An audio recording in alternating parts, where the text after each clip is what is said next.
Hello everyone, welcome to our channel. आज के video बहुत ज़्यादा ज़रूरी है। अब देखो, मैं क्वेश्चंस बताऊंगा, एग्जाम में आते हैं। देखो, मैं आपको एक मेरा स्टूडेंट है, उसकी ईमेल दिखाता हूँ। उसने मुझे पर्सनली मेल किया। उसने बोला, जैसे कि उसने बोला कि एक वीडियो देखा था उसने कुछ टाइम पहले, और उस वीडियो के अंदर उसने मेरे को प्रॉपर पेपर की फ़ोटो खींच के भेजी है। बोलता है, देखो आप ये पूरा पूरा पेपर आप मैच भी कर सकते हो, वीडियो तो काफ़ी पहले की है, इंग्लिश का पेपर था। बोलता है कि भैया 13 दिसंबर था और प्री बोर्ड्स का एग्जाम जो आपने बताया था आपकी वीडियो से ही बताया गया था। मतलब जो मैं क्वेश्चंस बताता हूँ बहुत बहुत ज़्यादा इंपॉर्टेंट बताता हूँ। सो इन क्वेश्चंस को बिल्कुल भी आपको मिस नहीं करना है, और ये आप लोगों के लिए बहुत ज़्यादा एक ज़रूरी वीडियो है, क्योंकि आज हम लोग करने वाले हैं एसएसटी के most important questions pre boards के लिए, जो कि आपको बिल्कुल भी मिस नहीं करनी चाहिए। उसी के साथ में आप ये कर लेते हो, देन फिर उसके बाद में आपको एक बार इसका पेपर भी कर लेना है, जो कि आपको नीचे डिस्क्रिप्शन में लिंक मिल जाएगा। और इसके नोट्स चाहिए आप लोगों को, प्रीवियस ईयर चाहिए और सैम्पल पेपर चाहिए, मोस्ट रिपीटेड क्वेश्चन चाहिए। अगर आपको ये सब मटेरियल चाहिए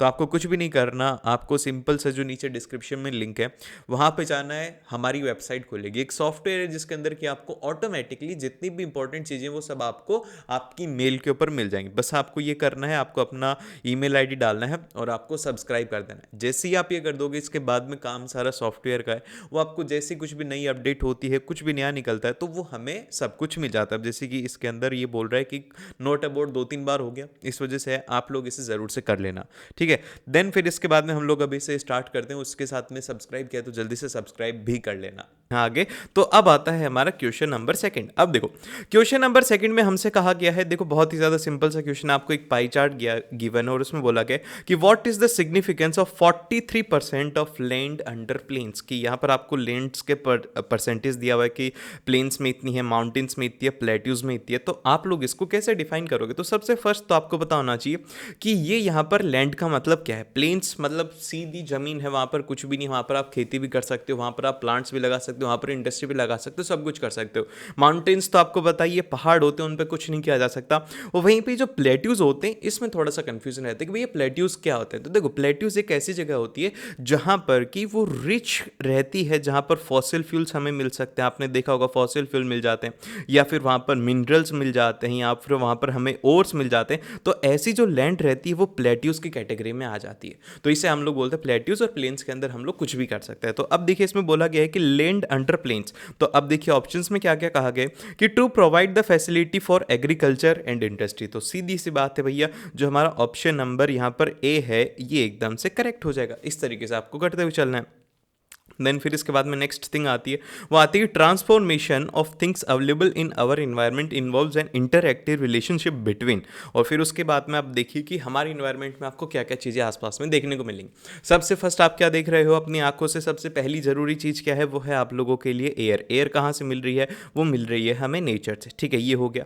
फिर उसके बाद में सेकंड मोस्ट इंपॉर्टेंट चीज़ क्या है? नेचर से हमने सारी चीज़ें ले ली, खाना पीना। इसके बाद में क्या इंपॉर्टेंट है? इसके बाद में इंपॉर्टेंट है आप लोगों का घर, क्योंकि आप घर में तो बैठ के देख रहे हो। घर हो गया, बिल्डिंग्स हो गई, ये सारी की सारी जो चीज़ें हैं, ज्योग्राफी की लैंग्वेज में हम इसे इंस्टीट्यूशंस में इंक्लूड करते हैं।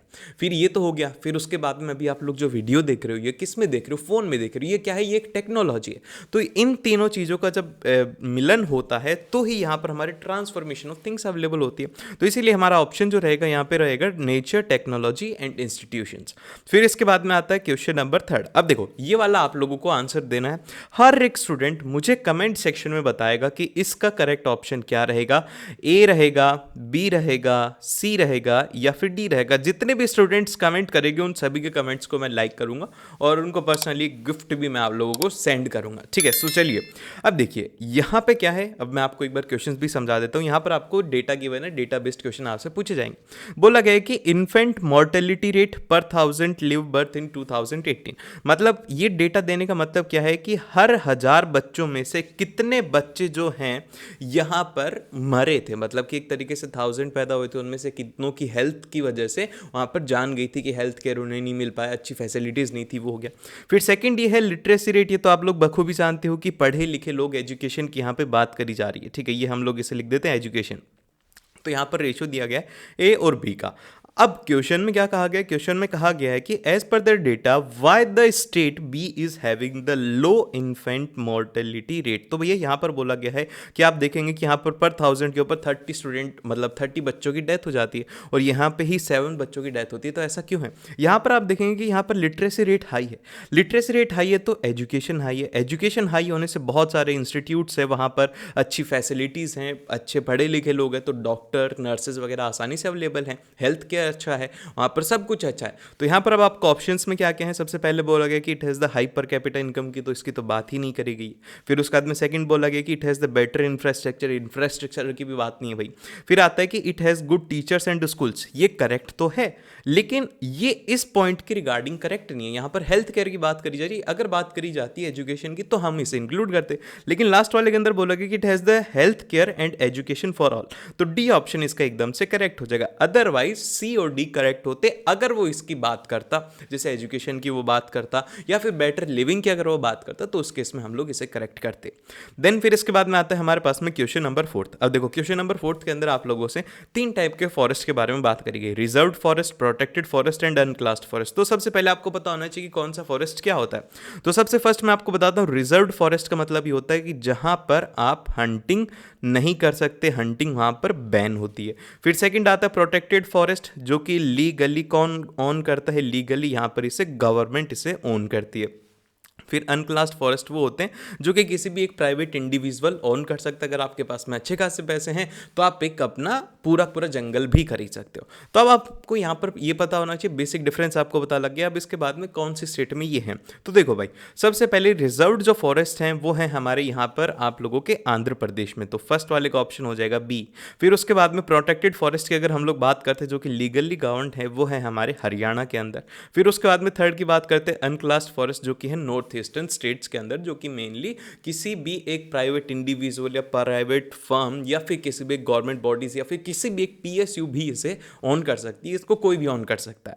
फिर उसके बाद में नेक्स्ट आता है हमारे पास में क्वेश्चन नंबर 5।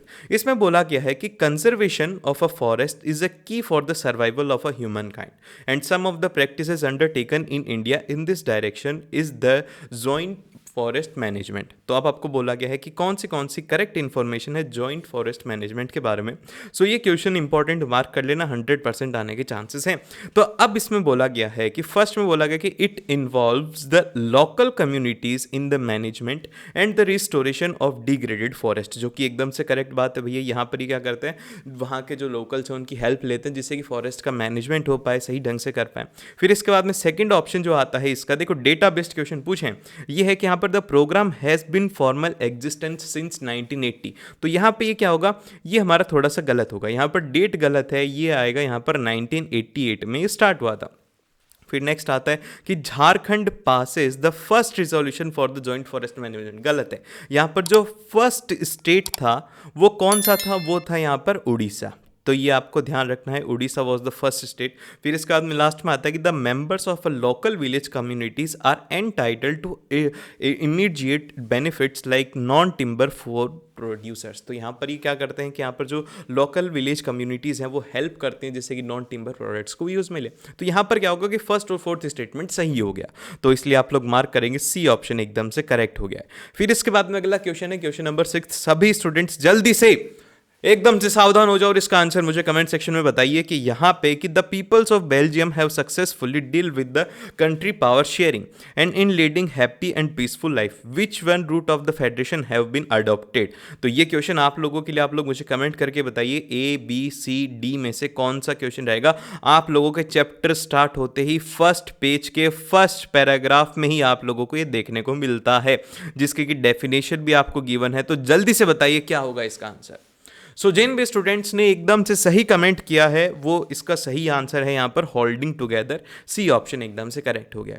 फिर इसके बाद में नेक्स्ट आता है हमारे पास में क्वेश्चन नंबर 7। अब क्वेश्चन नंबर 7 में हमसे कहा गया कि 2 मैच द कॉलम आपको गिवन है, अब आप इनमें से करेक्ट आंसर बताइए। सबसे फर्स्ट है यहाँ पर एथनिक। देखो एथनिक का मतलब क्या होता है? एथनिक का मतलब होता है कि आपके कल्चर के बेसिस के ऊपर जो डिवीज़न रहता है, सोशल डिवीज़न, जैसे कि आप लोगों ने देखा होगा कि राजस्थानी लोगों का मारवाड़ी कल्चर रहता है, वहीं पे महाराष्ट्र लोगों का महाराष्ट्रियन कल्चर रहता है, इसी तरीके से गुजराती लोगों का गुजरात वाला कल्चर रहता है, उनकी लैंग्वेज वगैरह, वो सब कुछ एथनिक्स होते हैं। तो इसको हम लोग बोलते हैं एथनिक। फिर उसके बाद में नेक्स्ट जो चीज़ आती है वो आती है यहाँ पर मेजोरिटिज्म, जो कि हम लोग सिविक्स में पढ़ के आए हैं कि एक कम्युनिटी क्या होती है, मेजोरिटी में होती है, दूसरी कम्युनिटी क्या होती है, वो माइनॉरिटी में होती है। तो इसीलिए हम लोग बोलेंगे सेकंड वाले का क्या रहेगा कि a belief that majority community should be rule a country. तो यहाँ पर ये हो जाएगा। इसके बाद में सी ऑप्शन इसका एकदम से करेक्ट है, मतलब जो हमारे ऑप्शन मैंने बताया था, जैसे कि ए फर्स्ट वाले का क्या है वो है यहाँ पर डी ऑप्शन, सेकंड वाले का क्या है यहाँ पर सी ऑप्शन, फिर थर्ड वाले की बात करी जा रही है सिविल वॉर। अब सिविल वॉर का मतलब क्या होता है? सिविल वॉर मतलब होता है, सिविल का मतलब कि पूरी पूरी कंट्री के अंदर ही वॉर है, कंट्री, लेकिन यहाँ पर डिफरेंट डिफरेंट कम्युनिटीज हैं, वो एक ही कंट्री के अंदर अगर वॉर करती हैं तो उसे हम लोग सिविल वॉर में डालते हैं। तो थर्ड वाले का क्या हो जाएगा? थर्ड वाले का हो जाएगा बी। फिर उसके बाद में यूनिटरी का मतलब होता है कि आइदर 1 और 2 लेवल ऑफ गवर्नमेंट। तो आप लोग इसे एक बार सही ढंग से मैं आप लोगों को यहाँ पर लिख कर दे देता हूँ ताकि आप कंफ्यूज ना हो। फर्स्ट वाले का ऑप्शन था हमारा डी, फिर सेकंड वाले का जो ऑप्शन था वो था सी, फिर थर्ड वाले का जो ऑप्शन था वो था हमारे पास में बी, और फिर फोर्थ वाले का ऑप्शन था वो था ए। ये इसका आंसर है जो कि है हमारे सेवंथ वाले का। ठीक है, फिर इसके बाद में चलते हैं हम लोग नेक्स्ट के ऊपर, जो कि है हमारा क्वेश्चन नंबर 8। अब इसमें बोला गया मिस्टर एक्स, चलिए आपका नाम बताइए। सबसे फर्स्ट आप लोग मुझे कमेंट करके बताइए। यार मैं देखता हूँ कि बहुत सारे बच्चे देखते हैं, तो मेरे को हर एक बच्चे का नाम तो पता होना चाहिए। जो भी स्टूडेंट इस वीडियो को देख रहा है यार, बिल्कुल भी आलस ना करो प्लीज़। बस मेरी एक रिक्वेस्ट है, प्लीज़ प्लीज़ प्लीज़, बस मेरी एक रिक्वेस्ट है कि आज अपना नाम एक बार कमेंट्स में ज़रूर से लिखना कि आपका क्या नाम है, और कुछ भी मत लिखो, चाहे कुछ भी मत लिखना, लाइक भी मत करना, सब्सक्राइब भी मत करना, डिसलाइक भी मत करना, शेयर भी मत करना, लेकिन सबसे पहले क्या करना, अपना नाम एक बार जरूर से लिख देना। ठीक है, तो यहाँ पर बोला गया है कि यहाँ पर एक्स जो है वो क्रेडिट लेता है to make candle for this festival season. की फेस्टिवल सीजन आ रहा था, अभी दिवाली आई थी, तो उसने क्या सोचा कि भैया मैं बिजनेस करता हूँ तो मैं लोन ले लेता हूँ, एंड करेक्ट ऑप्शन हमें बताना है। तो सबसे फर्स्ट जो ऑप्शन है हमारे पास में वो ये है कि it plays a vital role and positive role in meeting his target and accelerating his income. बहुत सही बात है, इसने बहुत अच्छा किया कि इसने आईफोन खरीदने के लिए लोन नहीं लिया, क्योंकि आजकल चलन चल रहा है कि आईफोन लोन पर लेते हैं। जो लोग खरीद सकते हैं वो नहीं खरीदते, लेकिन जिनके पास में औकात नहीं है वो उसे यूज़ में लेते हैं, उसे खरीदते हैं। सॉरी, औकात वर्ड को यूज़ में लेने के लिए। फिर उसके बाद में जो नेक्स्ट आता है हमारा वो ये आता है कि the credit helps him to meet the ongoing expenses of production. ये भी एकदम से सही बात है, अगर उसके पास में इनकम होगी तो वह आसानी से उस प्रोडक्शन को बियर कर पाएगा। फिर नेक्स्ट आता है कि the credit helps him to complete the production on time. ये भी काफ़ी अच्छी बात है कि उसका अगर वो टाइम पर प्रोडक्शन कर पाएगा, अगर उसे लोन मिल गया तो आसानी से कर सकता है। फिर नेक्स्ट आता है इसके अंदर फोर्थ ऑप्शन ये है कि it helps in exercising the restrain and get into the habit of taking more credit. नहीं, ऐसा नहीं है। अगर वो मान लीजिए कि वो किसी एसेट्स के ऊपर ना खर्च करके किसी लाइबिलिटी पे खर्च करता, अगर यहाँ पर वो बोलता कि he takes credit to buy a phone, ठीक है, to buy a phone only, तो यहाँ पर हम लोग बोल देते कि भैया वो तो क्या कर रहा है, उसको लोन लेने की आदत पड़ गई, तो इसीलिए गलत है। तो फर्स्ट सेकंड थर्ड इसके करेक्ट स्टेटमेंट हो जाएंगे, सी ऑप्शन इसका एकदम से करेक्ट हो गया। देन फिर इसके बाद में आता है नाइन्थ क्वेश्चन, जिसके अंदर की कहा गया है कि north eastern states of India like Nagaland, Mizoram, Arunachal Pradesh enjoys a special states in the constitution of India because. ऐसा क्यों है? सबसे पहले इसके अंदर रीजन बताया गया है कि the area has the lush green forest. ऐसा नहीं है, हमारे इंडिया के अंदर ऐसा नहीं होता है कि ऐसा नहीं है कि जो ज़्यादा ब्यूटीफुल स्टेट्स हैं उनको स्पेशलिटी दी जाएगी। नहीं, हमारा लॉ ऐसा है कि हर किसी को इक्वली ट्रीट किया जाता है, फिर वो चाहे से अमीर हो, गरीब हो, कहाँ से भी बिलोंग करता हो, ऐसा है।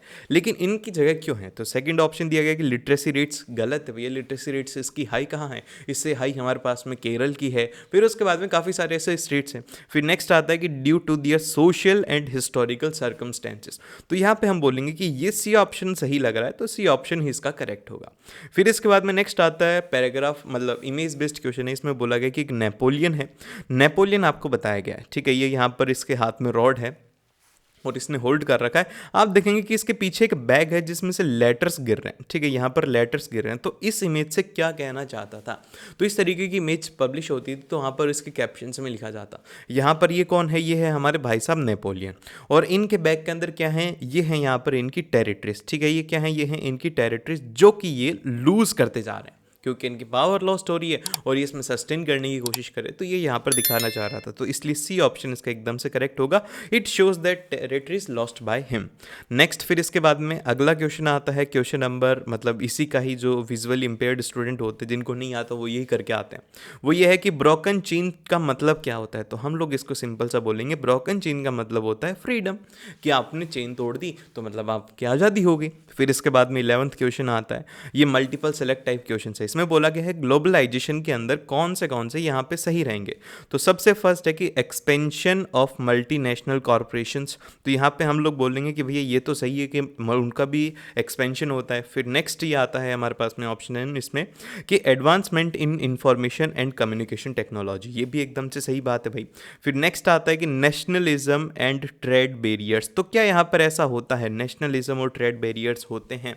तो यहाँ पर हमारा आंसर जो रहेगा वो रहेगा नहीं। मैं एक बार क्रॉस चेक भी कर लेता हूँ, तो यहाँ पे इसका जो करेक्ट आंसर है वो है यहाँ पे नहीं, ये एकदम से गलत है, ऐसा नहीं होता है। ऐसा इसलिए नहीं होता है क्योंकि देखो ट्रेड बैरियर्स पहले थे, लेकिन जब मल्टीनेशनल कॉर्पोरेशन आती, ग्लोबलाइजेशन का मतलब ये है कि आप लोग इन ट्रेड बैरियर्स को हटाओगे जब जाके तो ग्लोबलाइजेशन होगा। ग्लोबलाइजेशन का मतलब है कि मल्टीनेशनल कंपनीज आपकी कंट्री में आते हैं, फिर वो ट्रेड करते हैं, तो आपने एक तरीके से नेशनल और ट्रेड बैरियर तो हटा ही दिया ना, ये काम होता है। फिर नेक्स्ट आता है कि cross border movement of the peoples for job, नहीं ऐसा नहीं है, क्योंकि वो हमारी कंट्री के अंदर आ रहे हैं तो क्रॉस बॉर्डर मूवमेंट नहीं होता है। तो इसीलिए फर्स्ट और सेकंड स्टेटमेंट इसके एकदम से करेक्ट हो गए हैं। फिर उसके बाद में नेक्स्ट हम लोग बात करेंगे, एक ही एक जैसे ऑप्शन दो बार दे दिए। फिर ट्वेल्थ क्वेश्चन में हमसे कहा गया कि which of the following statements about federalism in Indian constitution are correct. सबसे फर्स्ट है कि India is declared as a union of state, एकदम से करेक्ट बात है भाई, एकदम से सही बात बोली है। फिर सेकंड ये आता है कि power sharing between the union and state government is a basic feature, ये भी सही बोल रहा है भाई। फिर थर्ड वाले के अंदर बोलता है कि the power sharing arrangement is easy to change, ऐसा थोड़ी होता है, बहुत मतलब उसके अंदर बहुत सारे चेंज नहीं कर सकते, बस आप सिंपल सी बात ये समझो कि हम इसे चेंज नहीं कर सकते।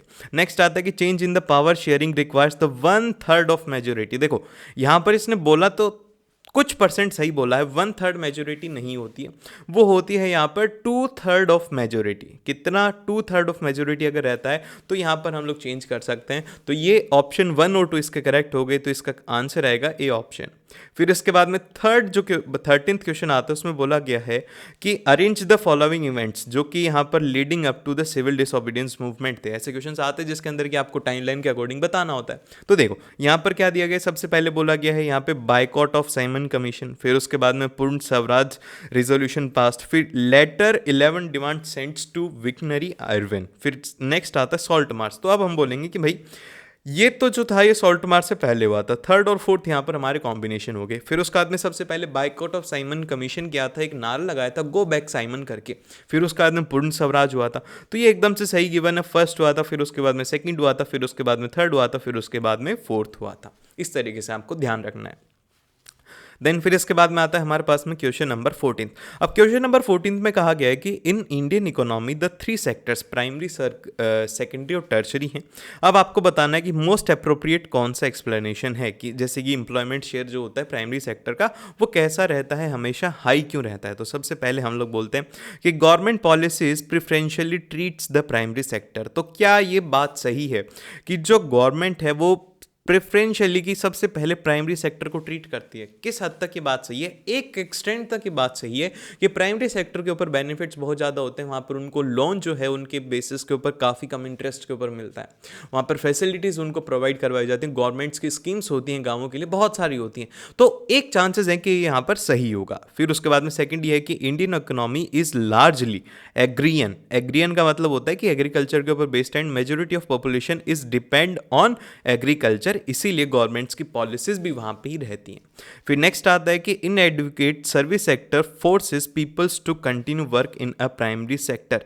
तो यहाँ पर एकदम से सही बात है कि यहाँ पर बहुत सारे जो सर्विस सेक्टर है जो कि जॉब करते हैं, मतलब कि पीपल्स को फोर्स करते हैं कि आप प्राइमरी सेक्टर में ही वर्क कीजिए। और फिर इसके बाद में नेक्स्ट आता है कि primary sector provides the raw material for secondary and tertiary sector. ऐसा कंफर्म नहीं है, हर बार ये स्टेटमेंट हम नहीं बोल सकते, मे प्रोवाइड आ सकता है, लेकिन ये बोल रहा है कि प्रोवाइड्स द रॉ मटेरियल नहीं है। तो यहाँ पर हम लोग बोलेंगे कि यहाँ पर ये गलत हो गया, सेकेंडरी के लिए प्रोवाइड करवा सकते हैं लेकिन टर्शरी के लिए प्रोवाइड करवाना मुश्किल है, क्योंकि वहाँ पर एमएनसीज कॉरपोरेशंस बैठी होती हैं जो कि क्या करती हैं, उनको सॉफ्टवेयर की ज़रूरत होती है, तो प्राइमरी सेक्टर से वो चीज़ें प्रोवाइड नहीं करवाई जा सकती। तो इसीलिए फोर्थ ऑप्शन इसमें गलत हो जाएगा। तो हम बोलेंगे कि यहाँ पर फर्स्ट सेकंड थर्ड सही रहेंगे, और यहाँ पर इसमें क्या बताया गया है, तो हमारा जो ऑप्शन रहेगा आप देख लेना कौन सा इसमें सही है। फिर 15th आता है हमारे पास में। 15th क्वेश्चन में कहा गया है कि by the 1870 caricatures and cartoon were being published in Indian journals and newspapers commenting on social and public issues। एकदम से सही बात अभी है, ये तो हुआ ही था जब भी प्रिंटिंग इंडिया के अंदर आई थी 1870s के अंदर, तो वहाँ पर कार्टून्स की वजह से, जैसे कि अब आप भी देखते होंगे कि मीम्स वगैरह बनती हैं, पॉलिटिशियंस वगैरह को लेकर के एक मीम बनाई जाती है, जैसे कि अभी हमने देखा नेपोलियन वाला, तो इसी तरीके की मीम्स उसमें भी उस टाइम पर भी बनती हुई आ रही थी, जिससे कि लोगों को बताया जा सके कि भाई ऐसा हो रहा है। फिर इसके बाद में जो नेक्स्ट आता है हमारे पास में, नेक्स्ट आता है स्टेटमेंट सेकंड, जिसके अंदर की बोला गया कि some carny natures pressed the educated Indian fascination with the western taste and clothes. ये तो अब जाके हुआ है, पहले ऐसा नहीं था। उस टाइम के ऊपर हम लोग बात कर रहे हैं आज़ादी के टाइम की, वहाँ पर हम लोग क्या थे, फॉरेन को बहुत ज़्यादा हेट करते थे। लेकिन अब आप देखो फॉरेन कल्चर हर जगह पे प्रमोट होता है, फॉरेन के शोज़ वगैरह भी इंडिया में ही सबसे ज़्यादा चलते हैं। इनफैक्ट मिस्टर बिस्ट ने अपने एक इंटरव्यू में कहा था कि उनके जो मोस्टली व्यूवर्स हैं वो भी इंडिया से हैं, क्योंकि अब उनकी वीडियोज़ डबिंग में आने लग गई, तो इंडिया के अंदर कोई बाहर का लोग आए तो बहुत तगड़े तरीके से वो वायरल हो जाता है। तो यही होता है। तो हम बोलेंगे कि first is correct and second is incorrect. फिर इसके बाद में नेक्स्ट आता है कि the frequent stories of reminds us that no system is entire without the shortcoming. तो यहाँ पे हम लोग किसकी बात कर रहे हैं, यहाँ पर पॉवर्टी की बात कर रहे हैं, ब्लैक मार्केटिंग की कर रहे हैं, टेररिज्म की कर रहे हैं, या फिर करप्शन की कर रहे हैं। तो यहाँ पे इसका ऑप्शन जो हो जाएगा डी ऑप्शन रहेगा, क्योंकि यहाँ पर जो है कि आपने देखा होगा कि हर जगह पे करप्शन होता है, आपने ऑफिसेज वगैरह के अंदर भी देखा होगा, बहुत सारे ऐसे गवर्नमेंट सर्वेंट्स भी होते हैं जो कि बिना करप्शन के काम ही नहीं कर सकते। तो ये हम लोग बोल सकते हैं कि करप्शन एक ऐसा है जो कि वेरी शॉर्ट कमिंग होता है। देन फिर इसके बाद में आता है हमारे पास में क्वेश्चन नंबर 70, जिसमें कहा गया है कि which of the following is the main factor that leads to the rise of multi political parties at a same level in India. एक बार आप खुद सोच के देखो, आप बहुत सारे स्टूडेंट्स मुझे देख रहे हो, जैसे कि कुछ स्टूडेंट्स मुझे देख रहे हैं बिहार से, ठीक है, और कुछ स्टूडेंट्स मुझे देख रहे हैं दिल्ली से, और कुछ स्टूडेंट्स चलो मैं मान लेता हूँ कि अंडमान निकोबार से भी देख रहे हैं, तो मैं उसको लिख देता हूँ अंडमान निकोबार, और कुछ स्टूडेंट्स मुझे गुजरात से भी देख रहे हैं। तो क्या इन सभी का कल्चर एक जैसा है? क्या ये सभी एक जैसी आवाज़ बोलते हैं? क्या ये सभी एक जैसा करते हैं? नहीं। तो अगर मैं इन सभी का लीडर एक बना दूँ, चलिए मैं मान लेता हूँ कि मैंने लीडर बना दिया दिल्ली से, तो क्या वो यहाँ पर बात समझ पाएगा? गुजरात के जो लोकल लोग हैं उनकी बात समझ पाएगा? चलो समझ जाता है, लेकिन वो क्या बिहार की लोकल लैंग्वेज समझ पाएगा? ये भी समझ गए, लेकिन साउथ इंडिया की लैंग्वेज जो समझ पाएंगे नहीं। सो इसीलिए क्या होता है कि अलग अलग पार्टीज हैं, अलग अलग उनके लेवल्स हैं। तो हम इसका आंसर जो कहेंगे वो कहेंगे लैंग्विस्टिक एंड रीजनल डाइवर्सिटी। तो सी ऑप्शन इसका एकदम से करेक्ट हो गया है। और फिर इसके बाद में चलते हैं हम लोग नेक्स्ट के ऊपर, जो कि है हमारा क्वेश्चन नंबर 18, जिसके अंदर कहा गया है कि the result of the great foreign investment and foreign trade has been across the countries and find the correct option. तो यहाँ पर हम लोग बोलेंगे कि यहाँ पर किस चीज़ का है, मतलब कि आपके पास में ग्रेटर इन्वेस्टमेंट आ रहा है तो आप प्रोडक्शन और मार्केट कर सकते हो, तो यहाँ पर बोलेंगे कि greater integration of production and market. तो इसीलिए डी ऑप्शन इसका एकदम से करेक्ट हो गया है। फिर इसके बाद में आता है क्वेश्चन नंबर 19, जिसमें कि कहा गया है कि which of the following is the true meaning of equal treatment of a women as necessary ingredient of a democratic society. तो हम लोग इसमें से देखते हैं ऑप्शन कौन से करेक्ट हैं। सबसे फर्स्ट कहा गया कि women are always treated with respect and dignity. ऐसा नहीं था। आपने देखा होगा कि जब हम लोग हिस्ट्री में पढ़ते हैं तो हिस्ट्री के अंदर ऐसा नहीं था, उनको राइट्स नहीं थे पढ़ने के, तो ये राइट्स ऐसा कभी था ही नहीं, तो ये गलत है। फिर सेकंड आता है कि it's now easier for the women to legally wage struggle for their rights. ये एकदम से सही हो गया कि अब उनके पास में हमारे कॉन्स्टिट्यूशन ने उन्हें ऐसे अधिकार दे दिए कि वो वेजेस के लिए उनके पास में प्रॉपर राइट है, राइट्स टू वर्क है, राइट टू इक्वल वेज है, वो सब उनके पास में राइट हैं। और फिर इसके बाद में नेक्स्ट आता है क्वेश्चन नंबर 20, जिसके अंदर की दो स्टेटमेंट दिए हुए हैं। एक communal mindset can leads to the efforts to secure political influence for a specific region group. फिर सेकंड में बोला गया कि members of the majority community may seek to create a separate political entity as a response to such dynamics. तो देखो, अभी यहाँ पे इसमें ये कहा गया है कि जो एक कम्युनल माइंडसेट होता है उससे क्या होता है हमारे पास में, हम लोग एक बार बात कर लेते हैं कि जो कम्युनल माइंडसेट होता है वो क्या करता है कि efforts to end the political influence for a specific group. तो ये एकदम से सही बात है कि कम्युनल मतलब कि एक आप कम्युनिटी की बात करते हो, जैसे कि फॉर एग्जाम्पल के लिए आप किसी भी कम्युनिटी से बिलोंग करते हो तो आप एक कम्युनिटी के उस लोग के साथ में आपका अलग ही अटैचमेंट होता है, आप उसकी बातें समझते हो। तो इसीलिए यहाँ पर क्या बोलते हैं कि स्टेटमेंट 1 करेक्ट है। फिर सेकंड बोला गया कि मेजोरिटी कम्युनिटी में seek to create a separate political entity. नहीं, ये एकदम से गलत है, ऐसा नहीं होता है। तो first is correct and second is incorrect, so option A is एकदम से करेक्ट। नेक्स्ट फिर इसके बाद में चलते हैं हम लोग नेक्स्ट के ऊपर, लेकिन उससे पहले एक छोटा सा ब्रेक ले लीजिए, पानी पी लीजिए, आप थक गए होंगे और मैं भी पानी पी लेता हूँ, फिर उसके बाद में आगे कंटिन्यू करते हैं। भैया बड़े ही अच्छे अच्छे क्वेश्चंस आप लोगों के लिए आज मैं लेकर आया। सो अब ब्रेक के बाद में आता है हमारा सेक्शन बी। तो देखो भाई सेक्शन बी जो है इसमें मैं आपको एक ट्रिक बताता हूँ जिससे कि आप ना वेरी शॉर्ट आंसर टाइप में बहुत कम आपको लिखना है। मैं पूरे एक्सप्लेन पढ़ के पैराग्राफ नहीं दिखाऊंगा, मैं बस आपको पॉइंट्स बताऊंगा जो कि आपको इसमें इंक्लूड करना। जैसे कि सबसे फर्स्ट कहा गया है कि agriculture and industries are not the exclusive of each other but they move hand in hand, justify your answer with example। तो जब भी आपको ऐसे स्टेटमेंट वाले क्वेश्चन मिलते हैं तो सबसे पहले आपको इस स्टेटमेंट को कॉपी करना है, फिर उसके बाद में आपको पेस्ट कर देना है। जैसे कि मैंने यहाँ पर इसको कॉपी करके यहाँ पे मैंने इसे पेस्ट कर दिया।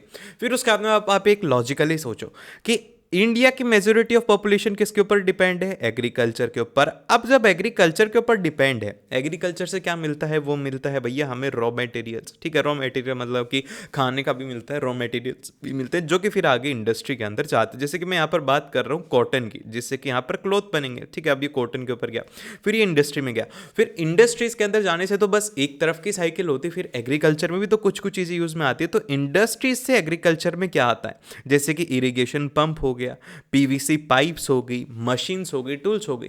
तो ये क्या होती है, पूरी साइकिल डिपेंड है, जैसे कि हैंड इन हैंड चलता है कि किसान ने जाकर के अपना रॉ मटेरियल बेचा मार्केट में, फिर मार्केट से इंडस्ट्री ने खरीदा, फिर इंडस्ट्री ने उसे कपड़े बनाए जो कि कंज्यूमर को दिए, वहीं पे इंडस्ट्री ने मार्केट से रॉ मटेरियल या रॉ मटेरियल लेके उससे पंप्स वगैरह बनाए, फिर वो फार्मर को बेचे। तो मतलब कि हैंड इन हैंड वो चल रहा है। तो यही सेम चीज आपको एक्सप्लेन करनी है। अब जैसे कि मैं आपको बस फर्स्ट आंसर एक बार एक्सप्लेन कर देता हूँ, बाकी का आंसर आप लोग खुद से पढ़ लेना। अब देखो इसके अंदर मैं क्या बोल रहा हूँ, इसके अंदर जो हमारे स्टेटमेंट है वो इस तरीके से रहेगा कि for the instance the agro industries in India may have the major boost to the agriculture by raising its productivity. They depend on latter for the raw materials and sell their products such as irrigation pumps, fertilizers, insecticides, pesticides, plastic and PVC pipes, machines and tools to the farmer. तो आप समझ के बात, बस यही लिखनी थी आपको कि ये एक दूसरे के ऊपर डिपेंड रहते हैं। जैसे कि यहाँ पर आप बोलेंगे कि यहाँ पर they depend on latter for the raw materials, raw material के ऊपर किसानों के ऊपर डिपेंड रहते हैं, और जो किसान है वो उनके प्रोडक्ट्स के लिए इंडस्ट्रीज के ऊपर डिपेंड रहते हैं। तो अब आप ऐसी लैंग्वेज नहीं लिख सकते, बस आप समझ लो, आप अपने वर्ड्स में से लिखो। फिर इसके बाद में क्वेश्चन यही आएंगे, अलग कुछ भी क्वेश्चन नहीं आएगा, 100% मैं आपको बोल रहा हूं। फिर उसके बाद में 22 वाला क्वेश्चन है, इसमें कहा गया है कि the silk routes are the good example of vibrant pre modern trade and cultural link between the distant part of the world, substantiate this statement with illustration. तो वही काम यहां से कॉपी करेंगे, फिर उसके बाद में पेस्ट करेंगे, फिर उसके बाद में हम इसे लिखेंगे। तो भाई देखो एक बार आप खुद लॉजिकली सोचो कि ये जो सिल्क रूट जब बना था तो इससे क्या हुआ था कि यूरोपियन देश, एशियन देशों से मिले थे, फिर वहां पर क्या होने लगा, ट्रेड होने लगा। जैसे कि हमारे इंडिया के पास में क्या थे, इंडिया स्टार्टिंग से इंडिया के अंदर ही आपको स्पाइसेस देखने को मिलेंगे। बाहर अगर आप जाओगे तो वहां पर आपको स्पाइसेस नहीं देखने को मिलेंगे, लेकिन आप तो कनेक्शन अच्छे हो गए तो वहां पर स्पाइसेस देखने को मिले। इंडिया से गए स्पाइसेस यूरोप के पास में, फिर यूरोप के पास में एक बेशकीमती चीज थी, उनके पास में गोल्ड और सिल्वर था, तो उन्होंने हमारे से स्पाइसेस लिया, फिर ट्रेड में हमें गोल्ड और सिल्वर दिया, तो हमारे पास में प्रीशियस मेटल है, उनके पास में उनकी रिक्वायरमेंट फुलफिल हुई। तो यही होता है सिल्क रूट का मतलब। तो आप इसमें जब आप देखेंगे, इसे पढ़ेंगे, तो इसमें कहेंगे आपको जो चीज़ इसमें इंक्लूड करनी है वो मैं अंडरलाइन कर देता हूँ कि मतलब silk routes overland and broads the together the regions of Asia and linked Asia with Europe and northern Africa, ये आपको इसमें इंक्लूड करना है। फिर उसके बाद आप इसमें लिखेंगे ये वाला एग्जांपल कि जैसे कि Chinese poultry and textiles spices from India and South East Asia also travel from the same route and in return the precious metals such as gold, silvers, flowed from the Europe to Asia, ये आपको इसमें लिखना है। फिर उसके बाद में second वाले के अंदर इसमें कहा गया है कि new crops can significantly impact the survival and wellbeing. तो अब देखो यहाँ पर सर्वाइवल और वेलबिंग की बात करी जा रही है। Provide this evidence to support this statement. तो भाई देखो मैं आपको एक बात बताता हूँ, आपको दो एग्जाम्पल याद होंगे कि यूरोप के अंदर जब एक बार भुखमरी आई थी तो वहां पर क्या हुआ था कि उन्होंने उनके पास में ट्रेड करके आए थे आलू। आलू खाने से क्या होता है, पेट भर जाता है, कम खाते हैं और पेट भर जाता है। तो इससे क्या हुआ कि आलू से जो यूरोप के अंदर लोग मर रहे थे वो बच गए। लेकिन वहीं पे जो दूसरा केस था आयरलैंड के अंदर, आयरलैंड में क्या हुआ भाई, आयरलैंड के अंदर उन्होंने इतने ज्यादा आलू उगाए कि वहां पर सारे सारे लोग स्टारवेशन से मर गए, वहां पर भूखमरी आ गई। तो यही आपको यहाँ पर इसमें एग्जाम्पल में बताना है, जैसे कि यूरोप के अंदर क्या हुआ कि poor begins to eat better and live longer with the introduction of humble potato. और वहीं पर आयरलैंड में क्या हुआ कि poorest peasants become so dependent on potatoes that when the disease destroyed the potato crops in mid 1840s, तो जिसकी वजह से क्या हुआ, थाउजेंड्स ऑफ जो लोग हैं वो स्टारवेशन से मर गए। कि मतलब ये क्या थे, ओवर डिपेंड थे। और वहीं पे ये क्या थे, ये भुखमरी से थे। तो यहाँ पर वेल बींग का और उसका एकदम से अच्छा खासा कनेक्शन है। अब इसके बाद में आता है 23rd क्वेश्चन। तो देखो 23rd के अंदर बहुत सिंपल सी बात कही है, कहा गया कि India with the vast population, India के पास में बहुत सारी पॉपुलेशन है, हमने इनफैक्ट चाइना को भी पीछे छोड़ दिया। फिर उसके बाद में आता है कि diversity represents a classic example of a power sharing that exemplify the spirit of democracy. तो सबसे पहले आप इस क्वेश्चन को समझो। इस क्वेश्चन के अंदर वो ये कहना चाह रहा है कि इंडिया के अंदर ऐसा क्यों होता है कि जो पावर शेयरिंग होती है वो जरूरी होती है कि बिना उसके नहीं हो सकता। ठीक है, आप सिंपल से समझो कि ऐसा क्यों है कि power sharing is very must important. तो आप इसके अंदर ये लिखेंगे कि भैया इंडिया के अंदर पावर शेयरिंग होना जरूरी है। डेमोक्रेटिक गवर्नमेंट जो रहती है उसमें पावर शेयरिंग से क्या होता है कि उसको जहां पहुंच पाती, जैसे कि इसमें लिखा हुआ है कि involves the power sharing with those who are affected by the exercise. जैसे कि आपको अगर कोई प्रॉब्लम है तो उसका इन्वॉल्वमेंट होता है, जैसे कि इसमें होता है to the people, by the people, for the people. तो अब अगर आप इसमें इफेक्टेड हो तो फिर उसके बाद में you have to live with this effect, कि आपको इस इफेक्ट के साथ में ले लो तो आपके पास में people have the right to consult on how they being governed, कि आपके पास में राइट है कि आपको किस तरीके का ट्रीटमेंट चाहिए, कि गवर्नमेंट कहां पर उसमें इन्वेस्टमेंट करेगी, वो आपका वहां पे हक है। तो इस क्वेश्चन को एक बार फिर से समझ लेना, थोड़ा घुमाया हुआ क्वेश्चन है। देन फिर इसके बाद में अगला आता है हमारे पास में 24। अब देखो 24 के अंदर कहा गया है कि local government is an effective way to uphold the democratic principle of decentralization, justify this demand.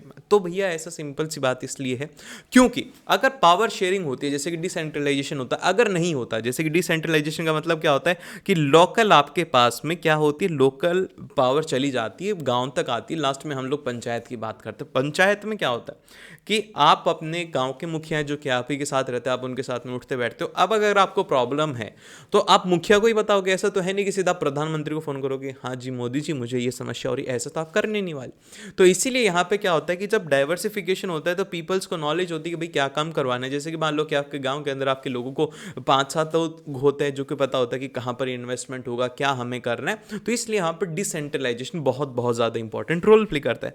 तो यही यहाँ पर है। तो देखिए ये ऐसा इसलिए होता है। अब इसके पीछे रीजन आपको लिखने, जस्टिफिकेशन में आप लिखेंगे कि peoples have the better knowledge of problems in their localities, उनको अपनी प्रॉब्लम्स पता होता है। They also have the better ideas where to spend money and how to manage the things more efficiently. इसीलिए वहां पर अगर मान लो कि पावर नहीं रहती, जैसे कि आपके पंचायत नहीं रहती, पावर रहती ही नहीं, तो क्या होता, तो भाई पता ही नहीं होता। जैसे कि आप मान लीजिए कि आप किसी एक सिटी के गांव के अंदर रहते हैं, तो क्या उस जिले के उसको पता होगा, जिले के प्रमुख को पता होगा, आपको कोई समस्या नहीं पता होगी तो पंचायत को ही पता होगा ना। इसीलिए यहाँ पर इंडिया के अंदर पावर दी गई थी। फिर नेक्स्ट आता है कि besides all the local it is possible for the peoples to directly participate in decision making, और इसकी हेल्प से क्या होता है कि वो डायरेक्टली डिसीजन मेकिंग में भी पार्टिसिपेट कर सकते हैं।